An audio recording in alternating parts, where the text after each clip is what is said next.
पिछला देख लिया था तुम लोगों ने? Yes sir. कुछ पूछना तो नहीं है उसमें, हालांकि वो सीधा सीधा मैथ्स ही था।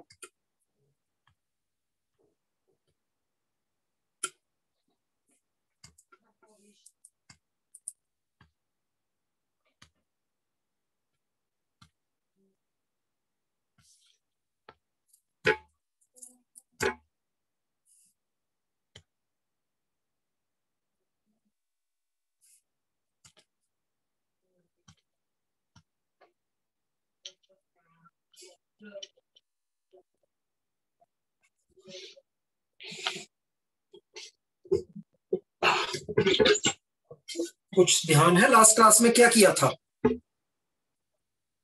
सर स्फेरिकल सरफेसेस कर रहे थे। स्फेरिकल सरफेसेस किया था, ठीक है। हमने मेन किया था स्फेरिकल सरफेस में कॉन्वेक्स के सामने ऑब्जेक्ट रेयर मीडियम में है, इमेज रियल बन रही है तो क्या होता है, और अगर इमेज वर्चुअल बन रही है तो क्या होता है, डायग्राम कैसा होता है।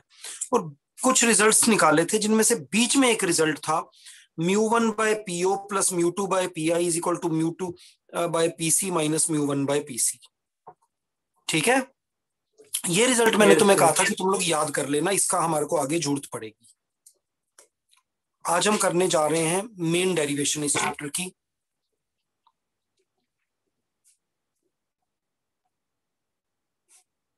क्या है वो डेरिवेशन, पता है तुम्हें?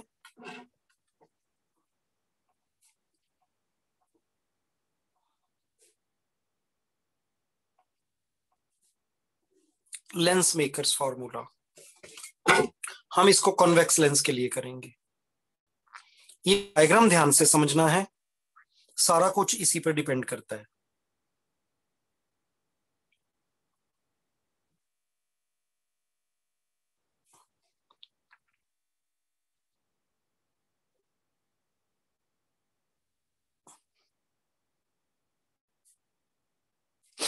इस पॉइंट का नाम क्या होना चाहिए? हमको रेफरेंस पीछे से लेनी है, जो पीछे लिखा है वही लिखेंगे तो आपको टैली करने में आसानी होगी। ये पॉइंट हम क्या कहते थे? पी। पोल।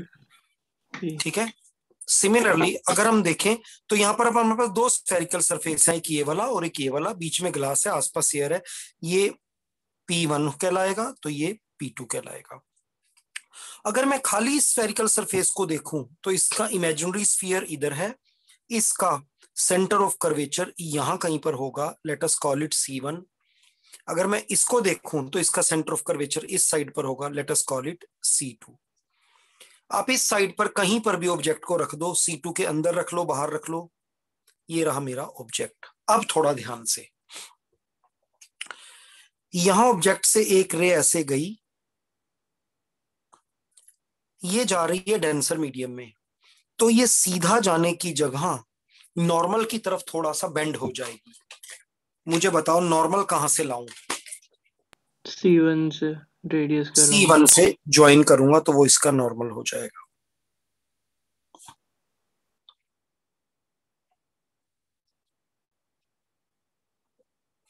अब ये रे बेंड हो गई नॉर्मल की तरफ ऐसे। अगर ये सेकंड फेस सामने नहीं आता, यहां इंटरफेस नहीं होता, यहां मीडियम चेंज नहीं होता, सेम ही मीडियम चलता, तो ये रे इस तरह से आगे चलती चली जाती,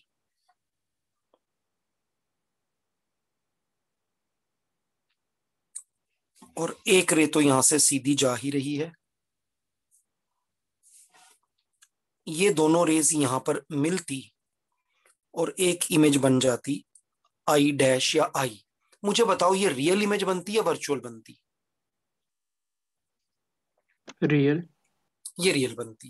पर हुआ क्या, जैसे ही रे इस फेस से स्ट्राइक की यहां पर, तो इंटरफेस हो गया, दैट इज मीडियम चेंज हो गया। अगर मीडियम चेंज हो गया तो क्योंकि ये डेंसर टू रेयरर जा रही है, ये नॉर्मल से अवे हो जाएगी। अब तुम मुझे बताओ मैं इस पॉइंट पर नॉर्मल कहां से लाऊं? ये सेकंड फेस है। C2 से C2 से जो लाइन ज्वाइन होगी वो इसका नॉर्मल होगी। आपको ये डायग्राम अच्छी तरह से घर पर बना लेना, ये ना हो कि एग्जाम के अंदर तुम पहली बार इसको बनाने की कोशिश करो। ये नॉर्मल है और ये रेयरर में जा रही है, तो इस नॉर्मल से थोड़ा सा अवे हो गई।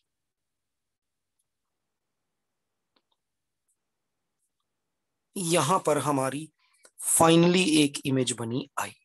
क्या आपको ये डायग्राम समझ में आ गया? एरोस किधर किधर कौन कौन से जा रहे हैं? चले आगे, इसको अच्छी तरह से बना लेना। अगर तुम्हें नहीं समझ में आया तो नेक्स्ट क्लास में फिर से पूछ लेना। अब हमें वो बेसिक डेरिवेशन नहीं करनी, बट पॉइंट उसी तरह से लेने हैं। यहां क्या पॉइंट लेते थे, ध्यान है आपको? जल्दी बताओ भाई। सर ये नॉर्मल की तरफ क्यों बेंड हुआ है? ये नॉर्मल की तरफ बेंड नहीं हुई है, हाँ तो ध्यान से देखो। अवे क्यों अब है? की बार नॉर्मल ये है भाई, और ये रे ऐसे जाते जाते ये नॉर्मल से अवे हुई है, क्योंकि अंदर ग्लास है, हाँ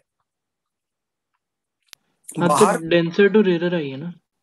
हाँ, डेंसर टू रेयर आई है, तो अपन ये नॉर्मल है रेड कलर में, ये मेरी रे जा रही थी, ये नॉर्मल से अवे हो गई क्योंकि डेंसर टू रेयर गई है।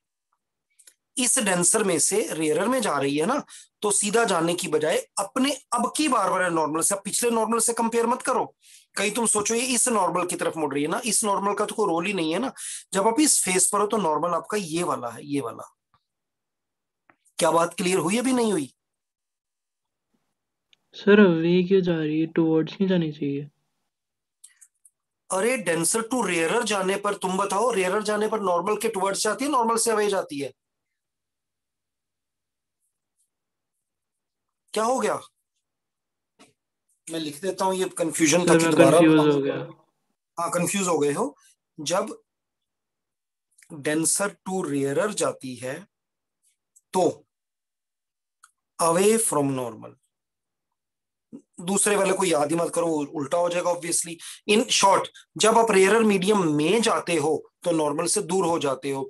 जब आप डेंसर में जाते हो, स्ट्रॉन्ग मीडियम में जाते हो, स्ट्रॉन्ग है तुम्हारा फ्रेंड की तरफ तुम जाओगे कि मैं स्ट्रॉन्ग है तो मैं इससे अपनी दोस्ती बढ़ाऊं, मैं उसकी तरफ को बढ़ूं। रेयरर है, वीक है, तो तुम उससे दूर भागोगे।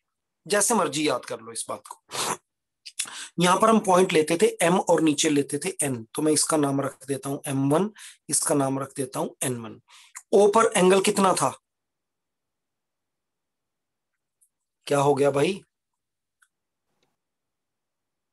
ऑब्जेक्ट पर अल्फा, इमेज पर एंगल बनाते थे बीटा, तो इसलिए इसका नाम मैंने रख दिया बीटा डैश, हालांकि इनका कोई रोल नहीं होने वाला। सी पर गामा होता था, तो C2 पर गामा 2 और C1 पर एंगल गामा 1। ये लेंस का सेंट्रल पॉइंट, ऑप्टिकल सेंटर, इसे सी के नाम से बुला लो, बाद में इसका कोई रोल होगा।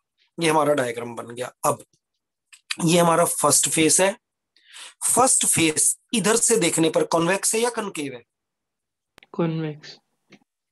कॉन्वेक्स में ओ ऑब्जेक्ट है, और इस ओ की इमेज कौन सी है? अगर मैं खाली फर्स्ट फेस की बात करूं तो बताओ।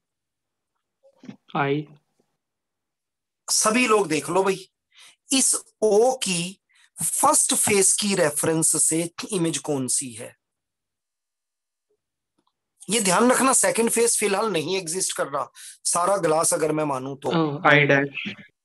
आई डैश, और आई डैश इसकी रियल इमेज है या वर्चुअल है? रियल। रियल। Real image. तो मैं ये बात लिखता हूं, for first face O is object, अपनी पिछली क्लास की कॉपी सामने रख लो। O is object in front of convex spherical surface and I dash is its real image. Hence, बताओ मेरे को वो वाली स्टेटमेंट क्या थी? म्यू1 बाय, बोलो आप में से, बाय, म्यू1 बाय PO प्लस म्यू2 ठीक है, बाय रुकना, रुको PO। रुको रुको, म्यू1 बाय PO, यहां आपकी बार मेरे P का नाम हो गया है P1, P1 ओ ही है, म्यू1 बाय PO, आगे बोलो, प्लस सर हम वी और यू L2 यूज कर सकते हैं इसकी जगह? वो भी कर सकते हो, बट कोई एक पैटर्न आपको यूज करना पड़ेगा। ये डेरिवेशन 8-9 तरीकों से की गई है अलग अलग बुक्स में। मैंने उनमें अच्छा। से जो मेरे को इजीएस्ट लगती है कि समझाने में आसान रहेगी, मैंने उस वजह से कराने की कोशिश कर रहा हूँ। μ1/PO। आगे μ2/P2I डैश नहीं, आप अब की बार की वैल्यू मत बोलो, आप मुझे वो वाला स्टेटमेंट बोलो। PI μ1/PO plus μ2/PI। PI first phase के लिए P कौन है? P1। P1 और I कौन है? I I dash dash is equal to बोलो μ2/PC माइनस, μ1/PC। तो μ2 माइनस μ1/PC लिख सकता हूं मैं, ठीक है ना? Yes sir. μ2 minus μ1/PC। PC P1 C1 चलेगा? Yes sir. चलिए, अब थोड़ा सा बड़ी भारी कंफ्यूजन वाला काम है। ये मेरा सेकंड फेस है। अब मुझे एक बात बताओ, अगर मैं सेकंड फेस के सामने इस चीज को ऑब्जेक्ट की तरह ट्रीट करूं तो इमेज कहां बनेगी? सबको चैलेंज है ये।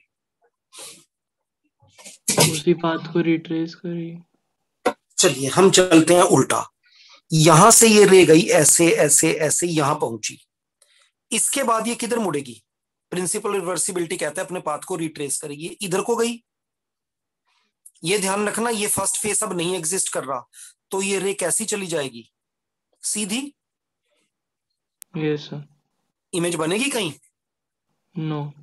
गैप बढ़ता जा रहा है फिर से। वर्च यहां से इसको अगर मैं ऑब्जेक्ट मानूं, रे is going this way this way this way, उसके बाद ये इधर मुड़ गई और ये ऐसे चली जाएगी, फिर गैप इज इंक्रीजिंग, ये तो इमेज बन ही नहीं सकती। तो क्या करूं फिर मैं? जल्दी बोलो, बोलो क्या करूं? वर्चुअल इमेज बनाने की कोशिश आई करो। डैश इसकी वर्चुअल इमेज हो जाएगी।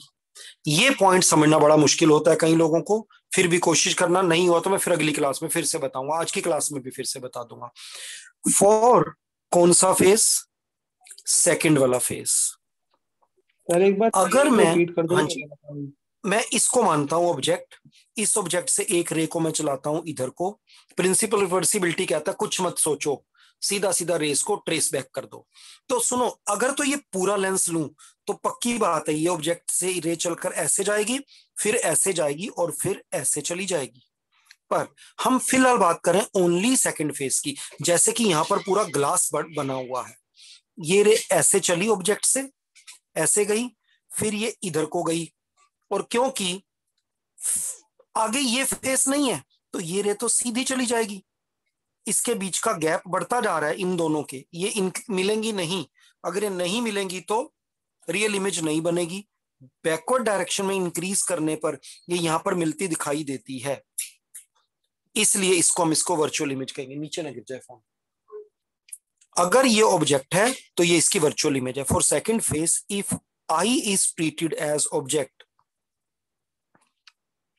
कहां पर? इन फ्रंट ऑफ, इधर से देखने पर ये भी कॉन्वेक्स है, convex spherical surface, then I dash is its कैसी इमेज? Virtual image. ये फिजिक्स थी, बाकी अब सारा सिंपल मैथ्स चलना है। जरा मुझे पुरानी कॉपी देखो और इसका रिजल्ट बताओ वहां क्या लिखना था। तुम्हें ध्यान हो तो एग्जैक्टली यही लिखना है, बीच में माइनस लगाना है। देख लो यही है। Yes sir. μ1/PO, μ1/PO, P की जगह क्या लिखूं? P2 P2। O की जगह क्या लिखूं? ऑब्जेक्ट की जगह I ये ऑब्जेक्ट मैंने माना है, माइनस μ2/PI, P की जगह P2, इमेज की जगह I dash, μ2 minus μ1/PC, P2 C2। बस समझने का काम ये था, आगे तो सिर्फ मैथ्स की ट्रिक्स चलनी है। अगर इनमें कोई दिक्कत है तो अभी भी पूछ सकते हो, फिर भी पूछ सकते हो। हम ये मानकर चल रहे हैं हमारा लेंस थिन है, लेंस थिन है तो P1 और P2 दोनों पास पास हैं और दोनों C के भी पास हैं, तो डिस्टेंसेस को क्यों P1 P2 से माने, सीधा C से मान लेते हैं। As the lens is thin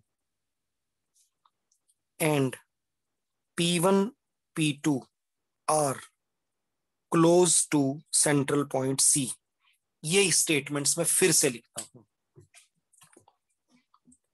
μ1 bye P1O, P1O की जगह जो भी डिस्टेंस में P1O कर रहा हूं उसको मैं CO लिख सकता हूं।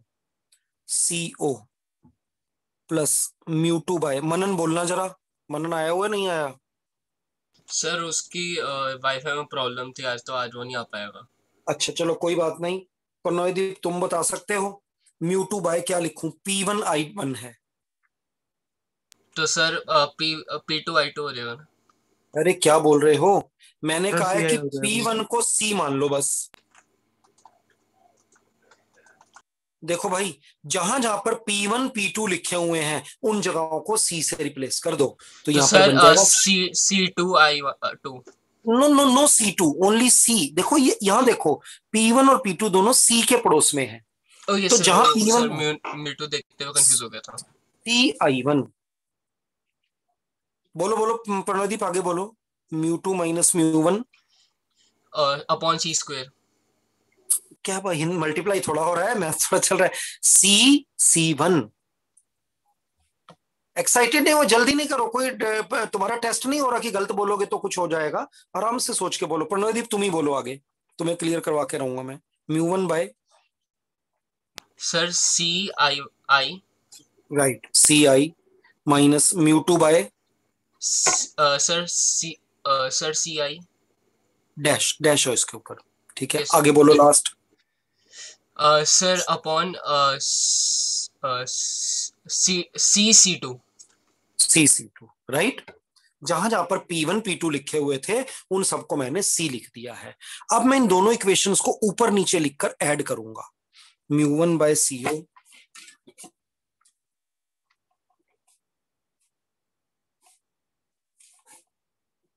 μ1 by CO plus μ2 by CI1 plus μ2 by CI1 is equal to μ2 minus μ1 by CC1। दूसरी equation μ1 by CI minus μ2 by CI1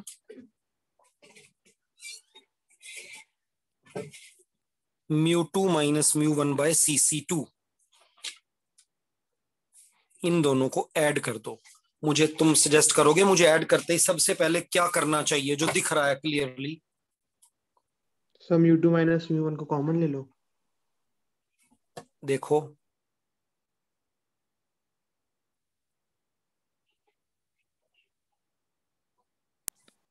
sir μ2 cancel कर दो। माइनस μ1 बाय C को रिप्लेस कर लो। मेरे भाई सर कैंसिल कर ये दो। कैंसिल हो रहा है सीधा सीधा, अच्छा ऐड कर। ऐड कर रहे हैं ठीक है। अब इनको लिख दो, μ1 by CO plus μ1 by CI μ2 minus μ1 by CC1 plus μ2 minus μ1 by CC2। ठीक है, सारी इक्वेशन को μ1 से डिवाइड कर दो।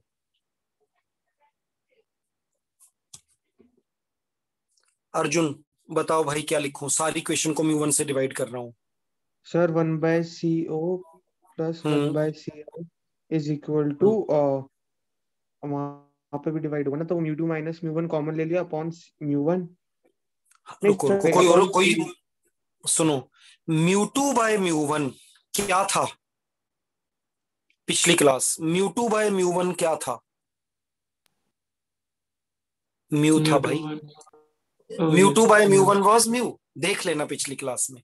Minus μ1 by μ1 is 1 CC1 plus μ2 by μ1 is mu, μ1 by μ1 is 1 CC2। अब आप कॉमन ले लो बेशक, 1 by CO plus 1 by CI is equal to mu minus 1, अंदर क्या रह गया 1/cc1 + 1/cc2। आप ये कॉमन वाला काम पहले लेकर भी कर सकते हो, बाद में भी कर सकते हो, ठीक है। सिर्फ ये ध्यान रखना है, साइड में मैं लिख देता हूं पिछली क्लास से, μ2/μ1 को हमने म्यू कह रखा है। अच्छी तरह से वहां मैंने प्रूव भी कर दिखाया था कि खाली मेरी नहीं मानो, इसका प्रूफ है कि ऐसा क्यों हो गया। अब लेंस के सेंटर से ऑब्जेक्ट तक का डिस्टेंस क्या होता है? ये क्या हो गया? ऑब्जेक्ट तक के डिस्टेंस को किससे यू। और तुम ध्यान दो तो ये लेंस का सेंटर है, ऑब्जेक्ट तक का डिस्टेंस इस तरफ है, इधर को, इधर को। इंसिडेंट रेस इधर को चल रही हैं, CO इधर को है, तो U पॉजिटिव होगा नेगेटिव होगा? नेगेटिव। Negative, -U। सिमिलरली अगर CI है तो लेंस के सेंटर से इमेज तक का डिस्टेंस V होता है, और ये इस डायरेक्शन में है, तो उसको -V लिखेंगे +V? +V। +V। यहां तक आपने ठीक बताया, लिख देते हैं। 1/CO is -U, CI is +V। अब यहां +V लिखने का मतलब है, खाली V भी लिख सकते थे, +V बता रहा है कि हमने साइन कन्वेंशन का ध्यान रखा है। μ-1 1/cc1 + 1/cc2। अब देखते हैं cc1 क्या है। cc1 पहले फेस के लिए रेडियस ऑफ कर्वेचर। देखो जैसे हमने P1 और C को पड़ोस में माना था, तो P1 से मेजर किए गए डिस्टेंसेस C से मान लिए थे। अब थोड़ी देर के लिए तुम cc1 को P1C1 मान लो, तो ये तुम्हारा फेस है। इस फेस के इस पॉइंट से लेकर सेंटर तक का डिस्टेंस क्या हो जाएगा? इस सर्कल के एक पॉइंट से लेकर सेंटर तक का डिस्टेंस क्या हो जाएगा? C। इस सर्कल के एक पॉइंट से लेकर सेंटर तक का डिस्टेंस क्या हो जाएगा? Radius of curvature. क्योंकि फर्स्ट फेस का तो मैं इसका नाम रख दूंगा R1, तो cc1 को मैं लिखूंगा R1, और सिमिलरली cc2 को 2 मिनट के लिए P2C2 मान लो, तो ये क्या हो जाएगा? R2। cc1 को कहा जाएगा R1, cc2 को कहा जाएगा R2।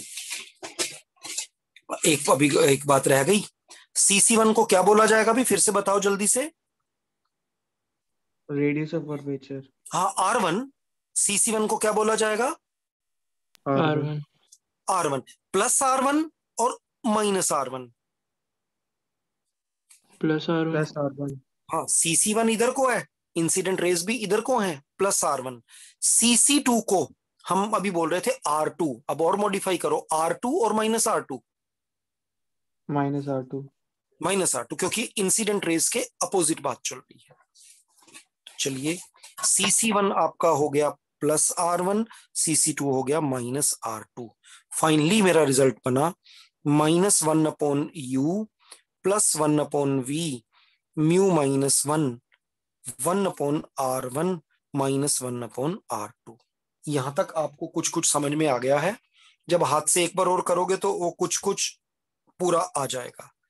काम खत्म नहीं हुआ, बस धीरे धीरे स्टेप्स में मॉडिफिकेशन है। यहां से ये कर दो, वो कर दो, वो कर दो, वो कर दो, यहां तक पहुंच गए। अब हम बात करते हैं फर्स्ट प्रिंसिपल फोकस। हम इस फार्मूला को भी लेंस मेकर्स फॉर्मूला के नाम से जानते हैं। ऐसा इसलिए कहते हैं क्योंकि इस फार्मूला को यूज कर ही लेंस को पुराने जमाने में बनाया जाता था। डिजायर्ड वैल्यू की फोकल लेंथ है हमारे पास, इतनी फोकल लेंथ वाला बनाना, तो इसकी हेल्प से हम बनाते थे। अब पहले बात करते हैं फर्स्ट प्रिंसिपल फोकस।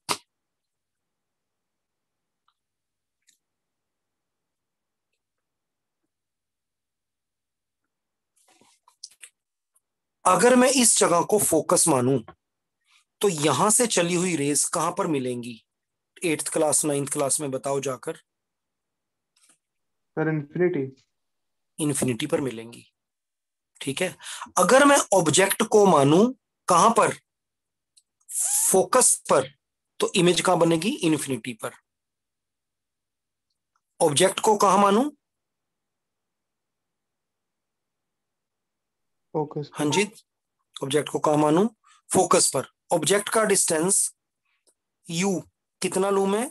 -f, इस तरफ को है ना, तो इमेज का डिस्टेंस v कितना हो जाएगा? इन्फिनिटी। इन्फिनिटी। इन्फिनिट। थोड़ा सा ध्यान से, साइन कन्वेंशन हर जगह यूज करनी है, चाहे जरूरत पड़े चाहे ना पड़े। इन वैल्यूज को मैं यहां पुट करता हूं।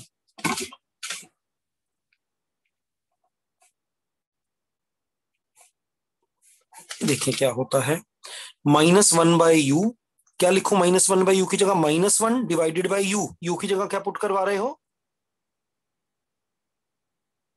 -f। -f। -1 divided by -f plus 1/v, v की जगह क्या पुट करवा रहे हो? Plus infinity is equal to μ-1 1/r1, वो पूरी वही स्टेट, बार बार अब तो 50 बार लिखनी है, 1/r1 - 1/r2।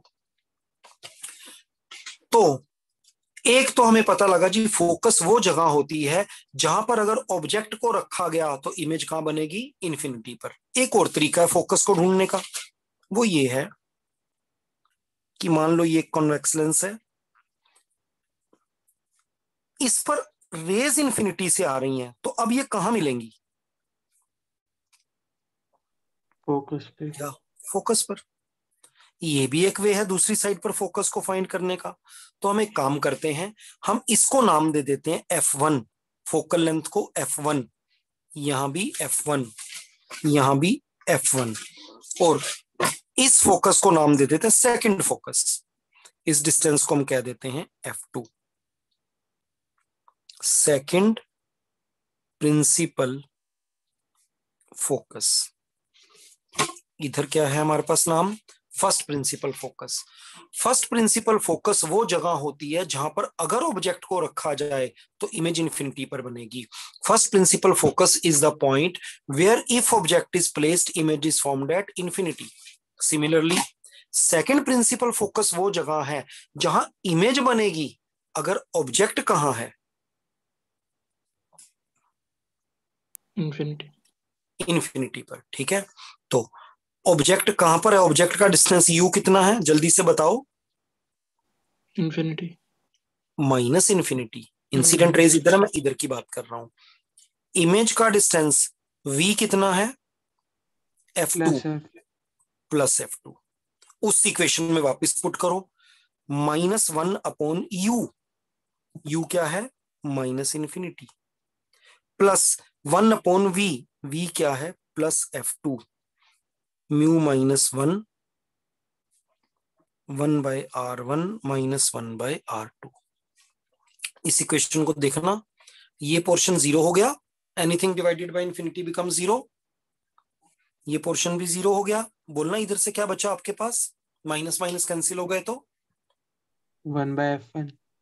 1/f1 is equal to μ-1 1/r1 -1/r2, and नीचे वाली इक्वेशन से क्या मिला?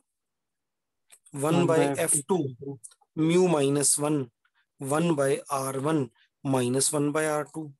तो ये दोनों तो सेम हो गए ना, hence f1 is equal to f2, यानी कि फोकल लेंथ इस वे से लो या उस वे से लो, दोनों तरफ से एक लेंस की सेम आ रही है, तो f1 f2 क्या लगा रखा, हम सिंपली इसको क्या कह दें? f। फिर से ये फार्मूला लिखवाओ। हाँ जी, 1/f is equal to μ-1 into 1/r1 -1/r2। ठीक है, ये भी हमारा लेंस मेकर्स फॉर्मूला की एक और फॉर्म आ गई।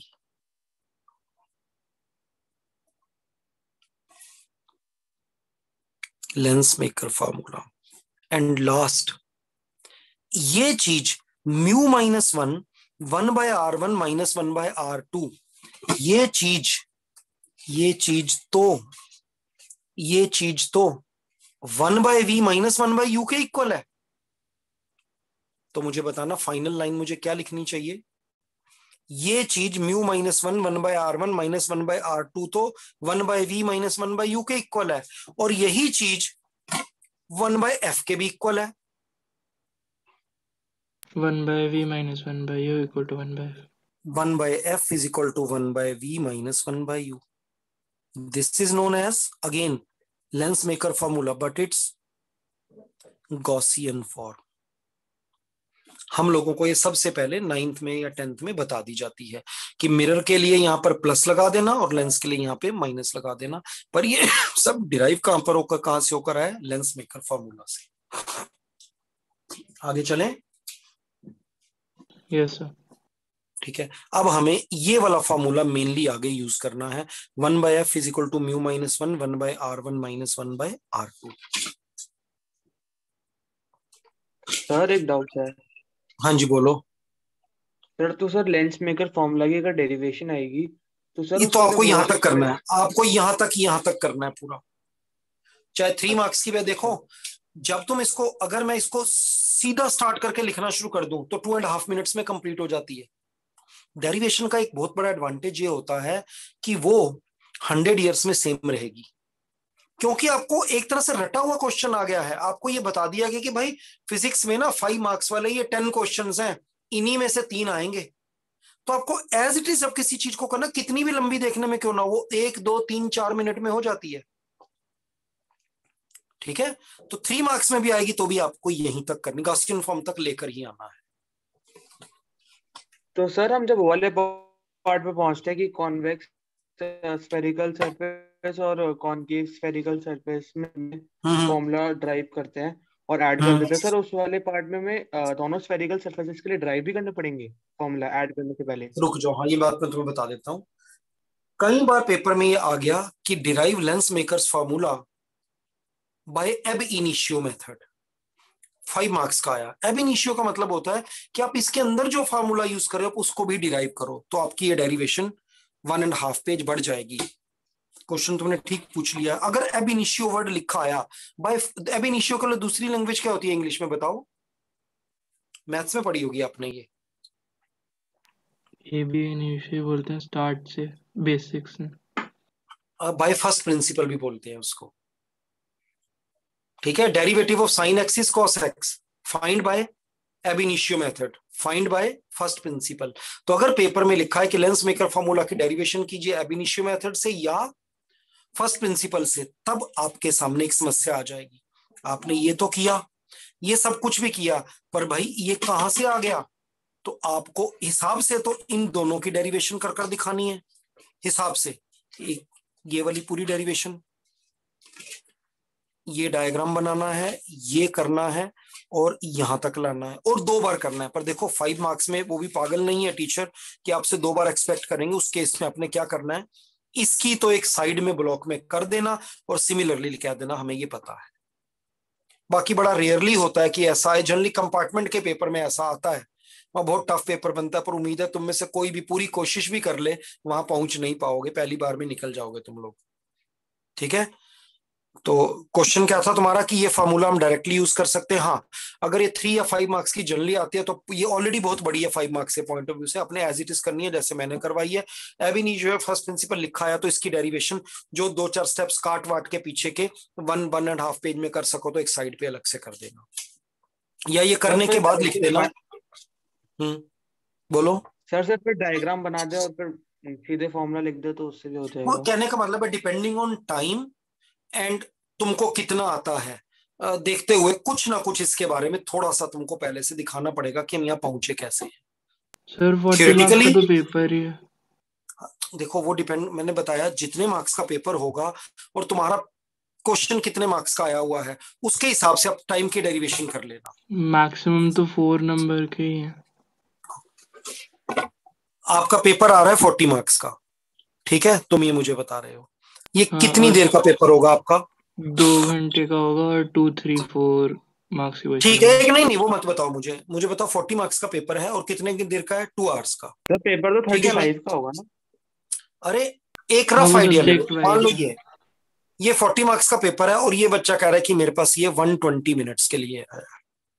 ठीक है, तो भाई 1 मार्क के लिए आपके पास कितने मिनट्स हैं? 3 मिनट्स हैं। ये क्वेश्चन मिनिमम आपको 3 मार्क्स का आना चाहिए। 3 मार्क्स के लिए आपके पास 9 मिनट्स है, ये मिनिमम है, क्योंकि जो आपके छोटे क्वेश्चन होंगे वो जितना टाइम अलॉटेड होगा उससे जल्दी में हो जाएंगे। तो 9 to 10 मिनट्स है आपके पास इसको करने के लिए, और ये मोर देन सफिशिएंट है। अगर तुम दोनों की दोनों डेरिवेशन भी करने बैठ जाओ, पहले वाली और फिर लेंस मेकर करो, तो भी 10 मिनट में आराम से हो जाएंगी। कंडीशन तुम्हें आती है, तुमने अपने हाथ से 2 बार कर रखी है, तब होगा ऐसा। अगर तुम सोचो सर ने पढ़ा दी, हमें समझ आ गई, पेपर में जाके करेंगे, तो विदाउट एब इनिशियो ये वाली लेंस मेकर वाली करने में भी तुम्हें 15 से 20 मिनट लग जाएंगे। वहां पर हाथ से डेरिवेशन को इसीलिए कहा जाता है 2, 3, 4 बार कर रखो। पेपर के मार्क्स टोटल टाइम डिवाइड करो, 1 मार्क के लिए आपको टाइम मिल गया। अपने क्वेश्चन को देख लो कि मेरे पास इसके लिए आराम से इतना टाइम है, और अगर आपको आता है तो उससे बहुत पहले वो खत्म हो जाएगा। अब हम फाइनली जिस रिजल्ट को याद करने जा रहे हैं वो है 1/f is equal to mu minus 1 1/r1 minus 1/r2। ठीक है, अब हम कुछ सीक्रेट्स खोलते हैं पुराने वाले जो मैंने रट्टे लगाए हुए हैं। पहला, हम बात कर रहे हैं कॉन्वेक्स लेंस की। एक कॉन्वेक्स लेंस ये होता है, इसमें मान लो मैं ऑब्जेक्ट को इधर रख रहा हूं, तो ये मेरा फर्स्ट फेस हो जाएगा, फेस नंबर 1, और ये मेरा हो जाएगा फेस नंबर 2। इंसिडेंट रेज इधर को चलेंगी। फर्स्ट फेस का रेडियस ऑफ कर्वेचर किस तरफ होगा, इधर को राइट में या इधर को लेफ्ट में? फर्स्ट फेस की बात बताओ। राइट में। राइट में होगा। तो ये मेरे इस फेस का रेडियस ऑफ कर्वेचर हो गया r1, let it be x centimetre. ये मेरा सेकंड फेस है, सेकंड फेस का कर्वेचर इधर को है, ऐसे घूम रहा है ये, इसका रेडियस इधर को हो जाएगा, let it be r2। r2 को आप x भी मान सकते हो, y भी मान सकते हो, कुछ भी। आओ जरा इस फार्मूला में पुट करवाओ, कौन हिम्मत करेगा? 1/f is equal to mu minus 1 1/r1। बोलिए फटाफट r1 की वैल्यू। 1/x। नहीं, r1 की जगह x, नॉट 1/x। 1 तो मैंने लिख दिया, बाय भी मैंने लिख दिया। अब आप r1 की वैल्यू क्या बोल रहे हो? ये बच्चा कह रहा है x, कोई मॉडिफाई करवाना चाहता है, x की जगह कुछ और लिखना चाहिए मुझे। Minus x plus x। भाई ये मैंने कहा ऑब्जेक्ट है, तभी तो इसको फर्स्ट फेस का, तो इंसिडेंट रेस तो इधर को जा रही है ना, इंसिडेंट रेस इधर को जा रही है, तुम्हारा r1 भी तो इस तरफ है, यहां से उस तरफ को। चलिए, -1/r2, r2 is this, r2 is this. क्या लिखूं r2 की जगह पर? यहां पर -y।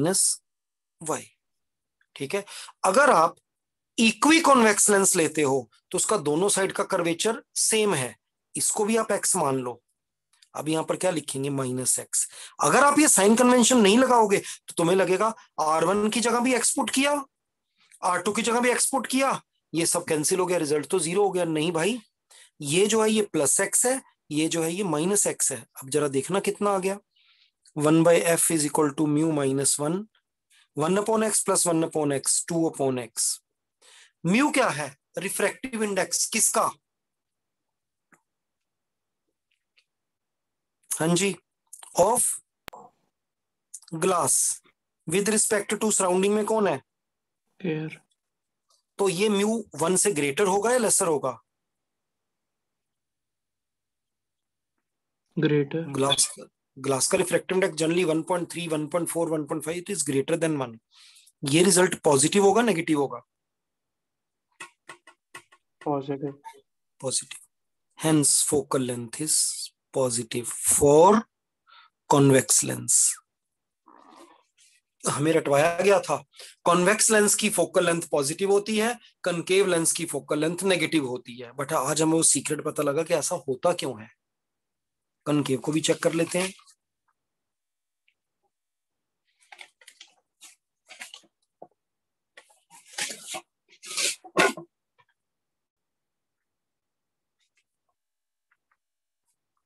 ये ठीक कनकेव लेंस बना दिया मैंने, इक्वी कॉन्केव लिया है। इधर मैंने ऑब्जेक्ट रखा, रेज इधर को चलकर जा रही हैं, ये मेरा बन गया फर्स्ट फेस और ये मेरा बन गया सेकंड फेस। फर्स्ट फेस की गोलाई कर्वेचर घुमाव ऐसे है, तो अब की बार इसका रेडियस ऑफ कर्वेचर इधर को होगा R1, और सेकंड फेस का सर्कल इधर को है, इसका रेडियस ऑफ कर्वेचर इधर को होगा R2। मैंने इक्वी कॉन्केव कहा है, तो R1 की लेंथ भी x सेंटीमीटर है, R2 की लेंथ भी x सेंटीमीटर है। तुम्हारा फॉर्मूला कहता है 1/f is equal to mu minus 1/R1 minus 1/R2। फटाफट वैल्यूज पुट करवाओ। म्यू माइनस 1/R1, जल्दी से बताओ R1 की value. -x -x। Incident rays इधर है, मैं इशारा इधर को कर रहा हूं। -1/R2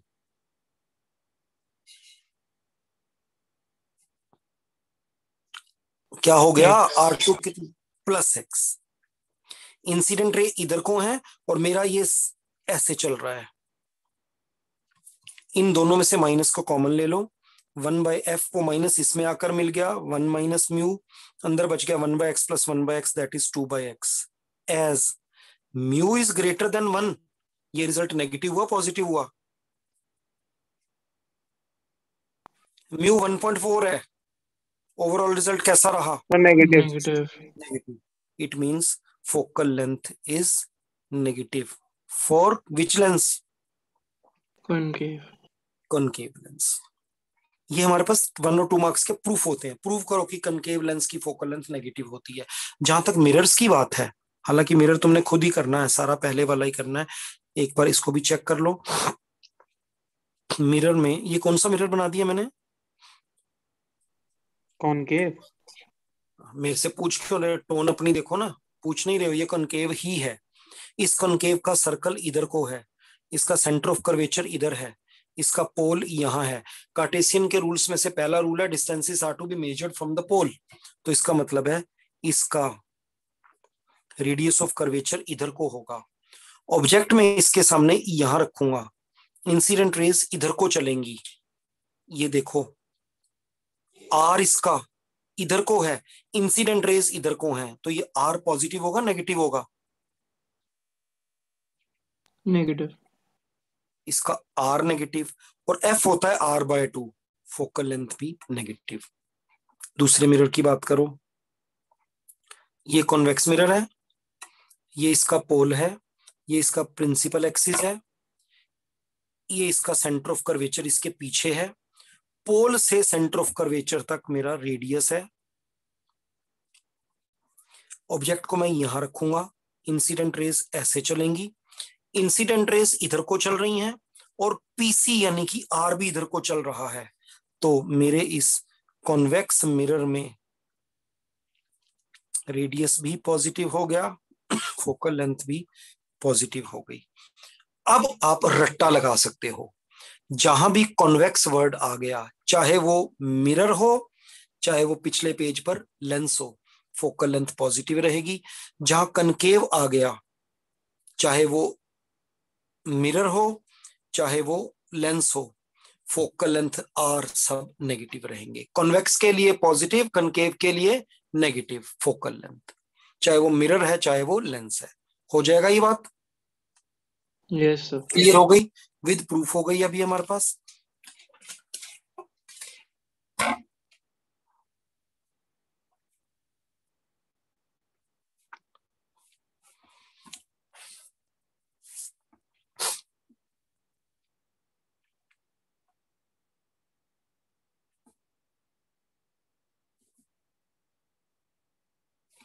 ये कॉन्वेक्स लेंस, ये इसका एफ, क्योंकि सी को हम लेंस के सेंटर में लेते हैं इसलिए दूसरी तरफ यहाँ सी ना लिखकर हम क्या लिखते हैं 2f। मिरर में एफ एंड सी होते हैं, इसमें एफ एंड सी उससे डबल डिस्टेंस पर है, 2f कह देते हैं।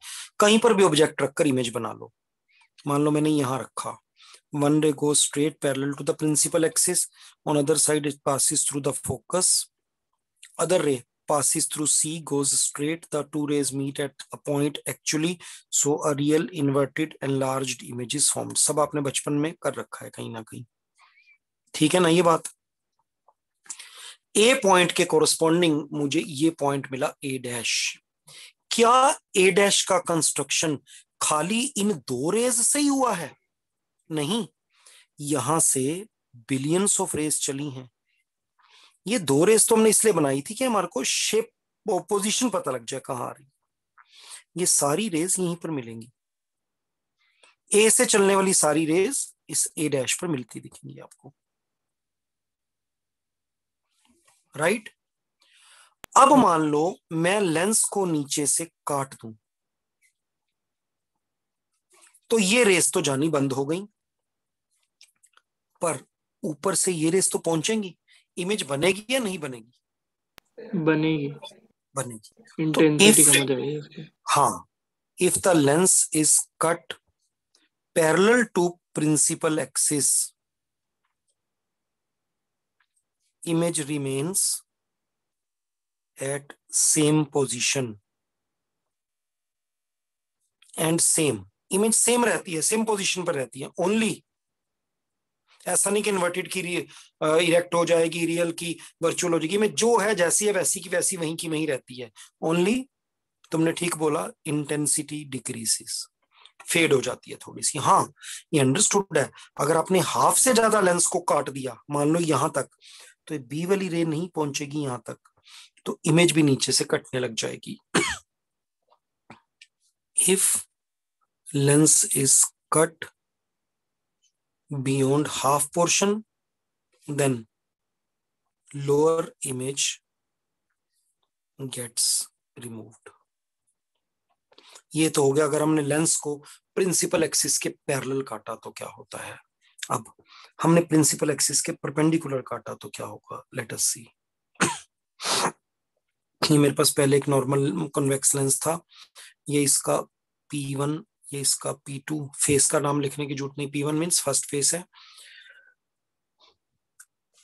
अभी ऑलरेडी हम काफी कुछ ऐसा कर चुके हैं। ये पहले फेस का रेडियस ऑफ कर्वेचर हो गया R1, ये दूसरे फेस की गोलाई कर्वेचर इधर को है, ये दूसरे फेस का रेडियस ऑफ कर्वेचर हो गया R2। इक्वी कॉन्वेक्स लिया है तो इसको भी x मान लो, इसको भी x मान लो। आप सब जानते हो 1/f is equal to mu minus 1 1/r1 minus 1/r2। 1/f is equal to mu minus 1 1/r1। फटाफट बताओ R1 कितना है? फर्स्ट फेस इसको इसलिए माना गया क्योंकि ऑब्जेक्ट यहाँ रखा है इंसिडेंट। हाँ जी, R1 is plus x, minus 1/r2 is minus x. तो आपने मुझे बताया ऑलरेडी हो चुका है, 1/f is mu minus 1 into 2/x। अब मैं इस लेंस को ऐसे काटता हूं, कैसे? प्रिंसिपल एक्सिस के परपेंडिकुलर।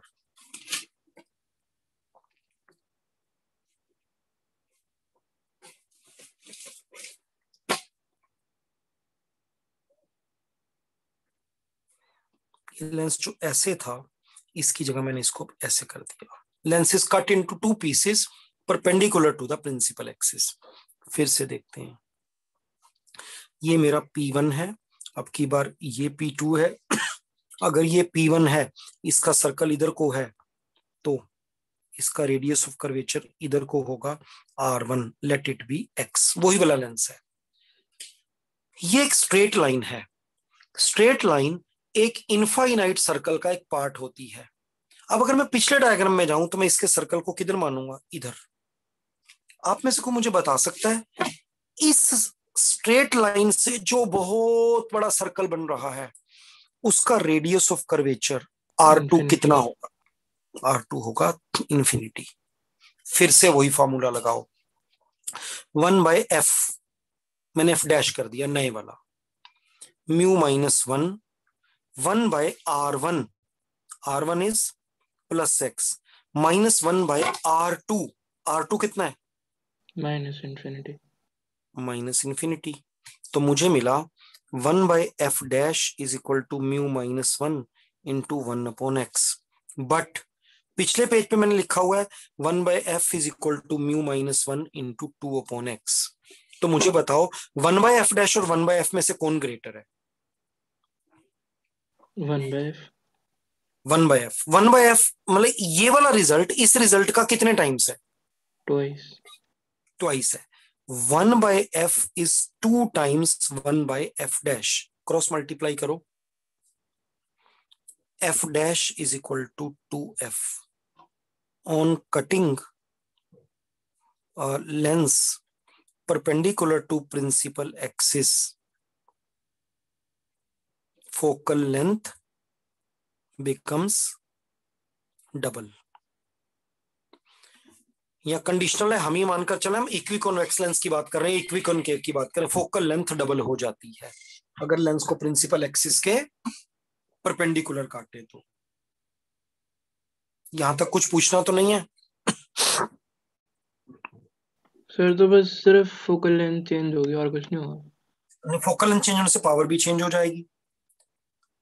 पावर होती है 1 by f एंड f अगर आपका मीटर में हो तो पावर किस में होती है? डायोप्टर्स में. तो इट मींस इस केस में on cutting a lens focal length double हो गई पहले से. इट मींस नई पावर पुरानी पावर का हाफ हो गई. लेंस की मेजरमेंट जो है, लेंस कैसा है, जैसे प्रिज्म कैसा है, कैसे पता लगेगा? ओमेगा से. कौन होता था ओमेगा?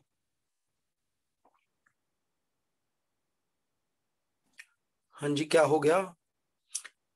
Dispersive power. याद आया कुछ कि प्रिज्म अपना प्रिज्मेटिक एक्शन कितना करेगा ये पता लगेगा तुमको डिस्पर्सिव पावर से. सिमिलरली लेंस के बारे में मुझे उसकी फोकल लेंथ से कुछ पता नहीं लगता, लेंस के बारे में पता लगता है पावर से. तो अगर मैं किसी लेंस को सेंटर में से ऐसे काट देता हूं तो सीधी सी बात है भाई, उसका एक पार्ट जो और काम कर रहा था उसको मैंने काट दिया तो लेंस की ताकत, लेंस की पावर आधी हो जाएगी. कॉमन सेंस है. बाकी हमने तो इस सारी चीज को किससे प्रूव किया है? मैथ से. आगे बढ़े. सारा खेल अब सब कुछ किस पर आकर सिमट गया है? इसी इकलौते फार्मूले पर. हाँ जी, बोलो क्या पूछ रहे हो? बोलो बोलो, कुछ पूछना है? ठीक है, आगे चलते हैं.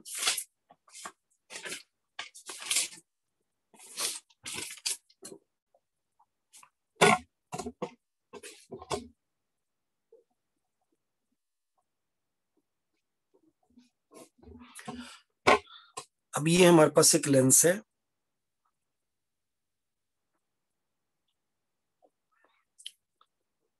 इस लेंस के अंदर है ग्लास और इस लेंस के बाहर है एयर. इसकी फोकल लेंथ का फॉर्मूला क्या है? Mu minus 1 by r1 minus 1 by r2. And focal length कैसी है भाई? जो ये डायग्राम है कॉन्वेक्स लेंस का, पॉजिटिव है नेगेटिव है? पहले प्रूव हो चुका है 5 मिनट पहले. क्या हो गया? पॉजिटिव. पॉजिटिव है. अब हमने क्या किया, इस लेंस को डिप कर दिया एक लिक्विड में.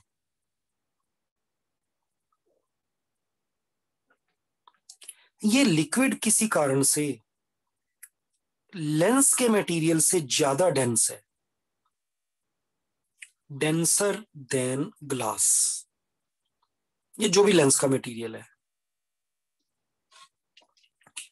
ठीक है. ग्लास एयर के कंपैरेटिवली डेंसर था, तो refractive index of glass with respect to air था मेरा 1.4, क्योंकि ग्लास डेंसर है. Now refractive index of glass with respect to surrounding liquid कितना होगा? 1 से ग्रेटर या 1 से लेस? 1 से लेस. 0.9, 0.8, less than 1. जब मैं इस 0.9 को यहां पुट करूंगा, सडनली ये रिजल्ट क्या हो जाएगा? नेगेटिव.